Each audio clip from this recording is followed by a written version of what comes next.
后来继续来看新北市的新庄，有一对男女朋友因先摕假钱去买手机啊，刷落来，结果拿这个手机啊去卖互通信行来换现金。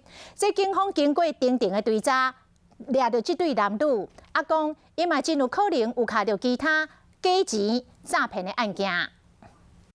这对男女朋友来到通信行内底，摕2支手机啊，讲要卖掉。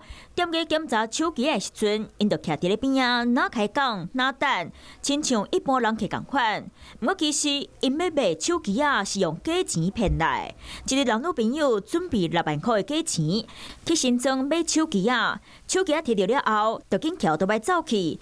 等到对方发现收到假钱，变身啊，嘛已经走去啊。其实他们2个年纪都很轻哦，才18岁而已哦。他们思虑也很不周。他们在犯案以后，骑着自己的摩托车回到家里面去，再开车出来到西门町去变卖这2只刚骗来的手机，而且这一切的过程全部都用自己的证件。这个男女朋友用假钱买手机啊，再搁把手机啊卖掉换现金，算因为用家己的证件，互警察给抓起来。警察提醒，甲物件卖互别人的时阵，爱特别注意地点，上好选伫咧有监视器的所在，才当尽量避免消费纠纷。